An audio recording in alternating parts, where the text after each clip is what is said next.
కార్పొరేషన్లు అప్పుల కుప్పలు. రాష్ట్రంలో 90కి పైగా కార్పొరేషన్లు, అందులో బాకీలు ఉన్నవి 90% పైననే. కేవలం లోన్ల కోసమే ఇష్టారీతిగా ఏర్పాటు. 10 ఏళ్లలో కార్పొరేషన్లు మొత్తం అప్పు 2.82 లక్షల కోట్ల పైననే. గుర్తించిన రాష్ట్ర ప్రభుత్వం సెటరైట్ చేసేందుకు చర్యలు.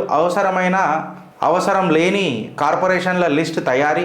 అవసరం లేని వాటిల్లో కొన్నిటిని మూసేసే ఛాన్స్. ఆ ఉద్యోగులకు ఇతర సంస్థల్లో ట్రాన్స్ఫర్ చేసే ప్రయత్నం అనుకో, ఇక మార్చే ప్రయత్నం. ఇప్పుడు నేనేమంటా అంటే రేషన్ బియ్యం అది మన తెల్ల బంగారం, తెలంగాణ తెల్ల బంగారం రేషన్ బియ్యం. ఎవడైనా గరీబోడు రేషన్ బియ్యం తింటుండా? అది తింటలేడు. వీళ్ళు ₹1 కిలో బియ్యం అని చెప్పి ఇస్తున్నారు. మళ్ళీ దాన్ని పౌల్ట్రీలకు చీప్ లిక్కర్ తయారు చేయనీకే ఆడ పెడుతున్నారు. దాని కుంభకోణం ఎంతుందిరా అని అంటే, according to the news papers times of India, Indian express తీసుకొని మాట్లాడినా 18,000 కోట్లు. ఇప్పుడు కార్పొరేషన్ పనికిరాని చెత్త తీసుకొని వచ్చి మన మీద పెట్టి మేము అభివృద్ధి చేస్తున్నాము అని చెప్పి పోకడం మాటలు. But at the end of the day మరలి చూస్తే 2.82 lakh crores అప్పు దాన్ని నెత్తి మీద పెట్టినరు. ఇవాళ ఏం చేస్తున్నారు? మళ్ళా 2.82 లక్షల కోట్ల తర్వాత they are deciding a factor. వాళ్ళు ఏం డిసైడ్ చేస్తున్నారు అని అంటే, వీళ్ళు అప్పులైనాయి, ఇది ఆ ప్రీవియస్ ప్రభుత్వం చేసిన తప్పు. మళ్ళీ వీళ్ళు అప్పుడు కంటెస్ట్ చేసిర్రు ప్రతిపక్ష నాయకుల లెక్క. ఓడిపోయిర్రా గెలిచిర్రా పక్కకు పెడతాం. ఆనాడు వీళ్ళకి అవగాహన లేదా అంటే, ప్రాబ్లము నాకు ఈ నాయకులది కాదు ఫ్రెండ్స్, మీది. ఈడు సమర్థుడా అసమర్థుడా, ఈడు నా కులపోడా లేకపోతే నన్ను మెచ్చినోడా నా మతపోడా, గివ్వే ముచ్చట్లతో మనం ఓటేసినాం తప్ప, లేకపోతే ఈడు సీసిస్తాడా ఆడ సమోసిస్తాడా? అరే ఆడు సీసా సమోసా పక్కకు పెట్టు, వీడు మనల్ని మోసం చేస్తున్నాడు. ఇవాళ చూడు, ఈ అప్పు కట్టాల్సిన బాధ్యత ఎవరిది? ఆడ అయ్య కడతాడా ఆడ కడతాడా? వాళ్ళు ఎవడు కట్టాడు? నువ్వు నేను కడతాం ఈ ట్యాక్స్ రూపంలో.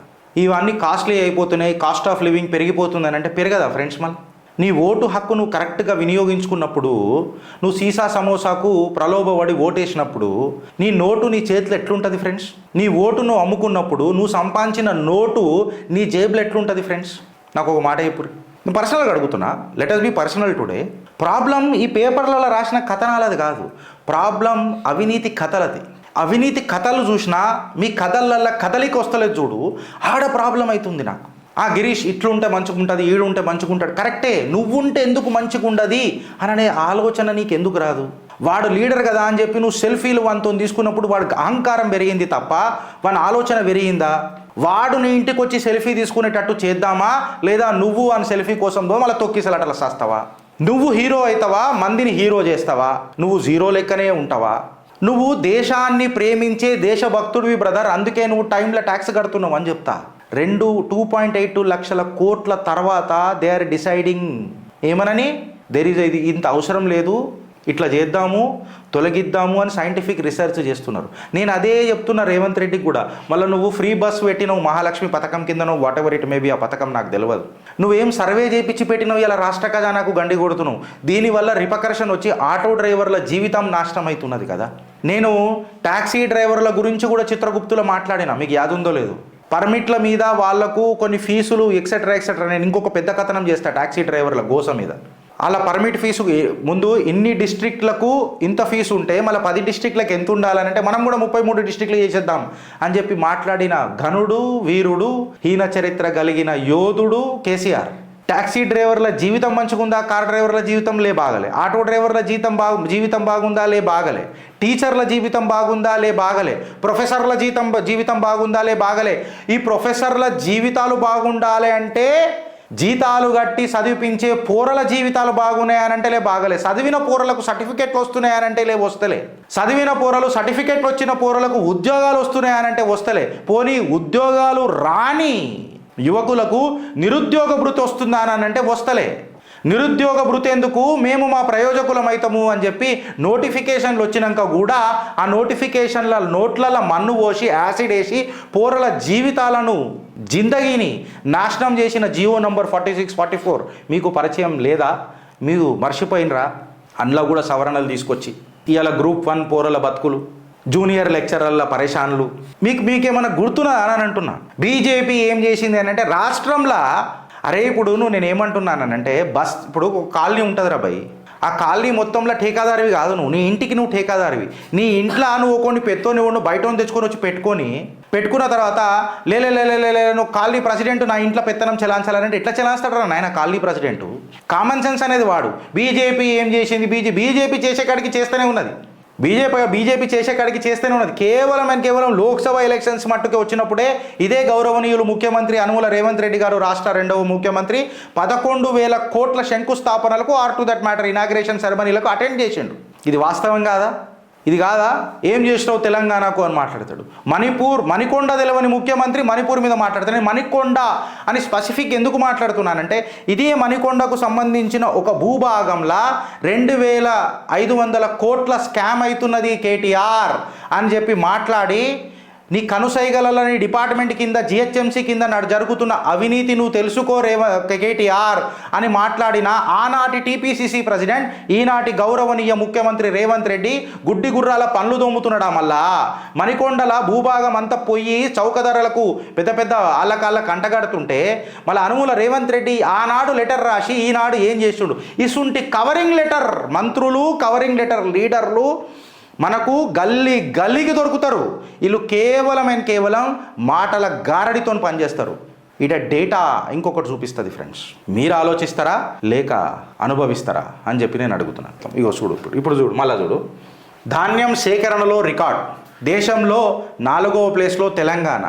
నిరుటితో పోలిస్తే సాగు దిగుబడి సేకరణలో రికార్డులు. ఇప్పటికే 47 లక్షల టన్నుల వడ్లు కొనుగోలు. గౌరవనీయులు, ఎందుకంటే మీతోనే మాట్లాడాలా. మీరు CM, you are accountable for everything and anything that happens in the state mister CM. ముఖ్యమంత్రితో పాటు ఆయన కింద పనిచేసే ఆ సివిల్ సప్లైస్ డిపార్ట్మెంట్కి నేను చెప్తున్నా ఏంటంటే, ఎప్పుడు లేని వడ్లు మేము ఇవాళ కొన్నాం. చూసినాం వెనుకటికి 67 లక్షల టన్నుల వడ్లు కొంటే 47 లక్షల టన్నుల రైస్ తిరిగి మళ్ళా ప్రభుత్వానికి ఇచ్చింది కేవలం 347 టన్నుల రైసే. మళ్ళీ ఇదంతా ఏడిపోయింది, గాయమైపోయింది. ఔచ్ అని చెప్పి మేము పెట్టుకొని నడుక్కున్నాం వీళ్ళకి. మళ్ళీ దాని లెక్క ఏమాయ్? తెల్ల బంగారం లెక్క. దాన్ని చెప్పురి ఫస్ట్. మేము 47 లక్షల వడ్లు కొన్నాం రైతుల దగ్గర కొని రైతులకు అన్యాయమే చేసిర్రు. 2 సార్లు వాడాల్సిన బ్యాగులు 5-6 సార్లు వాడి వాళ్ళకి ఇస్తున్నారు. అమాలీ కూలులకు 30 రూపాయలు ఒక రైతుకు ఖర్చు అయితే సుమారు వాళ్ళకి ఇచ్చేది కేవలం 5.5 రూపాయలే. దాని తర్వాత కూడా ఈ రైతులు సరైన కాలంలో లారీలు, ట్రాక్టర్లు, ఆర్ టు దట్ మ్యాటర్ వ్యాగన్లు, బండ్లు ఏవి సకాలంలో మిల్లర్లకు దగ్గర నుంచి రైతుల దగ్గర నుంచి మిల్లర్లకు వైసా వర్సా ట్రాన్స్పోర్టేషన్ ఏమన్నా జరుగుతున్నదా? ఈడ మిల్లర్లు కోట్ల ఆస్తి అధిపతులైనరు. అదే మిల్లర్లకు ధాన్యం పండించే రైతు దీన స్థితి. మళ్ళా రైతు రాజ్య ప్రభుత్వము భారత్ జోడో యాత్రల ట్రాక్టర్లు వేసుకొని రైతులు కాంగ్రెస్కి సపోర్ట్. వా, నేను రైతులను అనాలా? కాంగ్రెస్ని నమ్ముతున్న కాంగ్రెస్ రైతులను అనాలా? లేక అసలైన సిసలైన రైతు పడుతున్న గోసకు కాంగ్రెస్ అనాలా? మీరు చెప్పురు ఫ్రెండ్స్. నాకు పేపర్లలో వేసుకుంటుర్రు ఏ ప్రభుత్వం లేని విధంగా మేము కొన్నాము అని. వెనుకకు జరిగిన విధ్వంసం గురించి కూడా మాట్లాడతలేడు. ఇప్పుడు ఇది 47 లక్షల టన్నులు ఇచ్చిరు కదా వడ్లు, ఎంత వసూలు చేస్తారో చూద్దాం. నేను నా దగ్గర డేటా ఎక్కడ పోదు రేవంత్ రెడ్డి గారు, పాత అన్ని తీసి అడుగుతున్నా నేను మిమ్మల్ని. 47 లక్షల టన్నులు కొన్నారు కదా, మళ్ళీ ఎంత రైస్ రావాలి? అఫ్కోర్స్ రా రైసు, బాయిల్డ్ రైసు, దాని ఏదో స్పెసిఫికేషన్స్ని బట్టి మీరు దున్నుతారు కదా. ఇక్కడికి ఆగిపోయింది అని అంటే ఇక్కడికి ఆగలే. అల్లు అర్జున్ టాపిక్ జర ట్రెండింగ్ ఉండే కాబట్టి నేను ఆపేసిన. గ్రనైట్ మాఫియా మీద ఇంకా నా కథనం ఆగలే.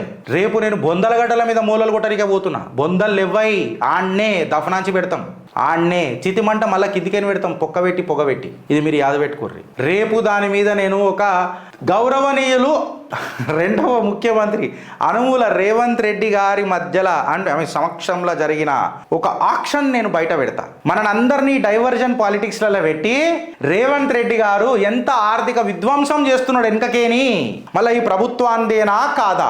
ఇవాళ అధికార పక్షం ఎవరండి? కాంగ్రెస్. అక్కడ అవినీతి జరిగితే ఎవరిదండి బాధ్యత? కాంగ్రెస్ అధికారములు ఉన్నప్పుడు కాంగ్రెస్ పార్టీదా కాదా? ఆ రెస్పెక్టివ్ మంత్రిత్వ శాఖదా కాదా? లేకపోతే ఆ మంత్రిత్వ శాఖల పనిచేస్తున్న departments of mining and geology వాళ్ళదా కాదా? రేపు చిత్రగుప్తుల ఎక్స్క్లూజివ్ నడుస్తుంది. చిన్న షిట్టానే, కాకపోతే వీళ్ళ చెదలు పట్టిన చరిత్రకు చెదలు పట్టిన చరిత్రకు రుచి చూపిస్తుంది చిత్రగుప్త. చిత్రంగా గుప్తంగా చిట్టాలిప్తం బిడ్డ మొతబరి batch. In God we believe, rest in data. దీని మీద ఆన్సర్ ఈ ఫస్ట్. ఎన్ని వడ్లు కొన్నామని అన్నది కాదు, ఎంత రైసు ఏ కాలంలో తిరిగి ఇవ్వాలా ఆ డేటా కూడా రాయాలా. వెలుగు చెప్పిన కదా, భానుడు కంటే బగ్గుమంటది ఇక చిత్రగుప్త. రాను అధికారం ఎందుకు రాదండి? ప్రజాధికారం ఎందుకు రాదండి? ప్రజలు నాయకులు ఎందుకు గారండి? పాలకులు ప్రజలను శాసిస్తారా, లేకపోతే ప్రజలే రాజులా డెమోక్రసీలా? చెప్పురే. వీళ్ళు చెప్పింది మేము వినాలా? అవాస్తవాలు మాకు చూపిస్తా ఉంటే సగం నిజాలు, సత్యదూరపు నిజాలు మాకు చెప్తూ ఉంటే మేము నమ్మాలా? ఆలోచిస్తారా లేక అనుభవిస్తారా? భారత్ మాతాకి జై.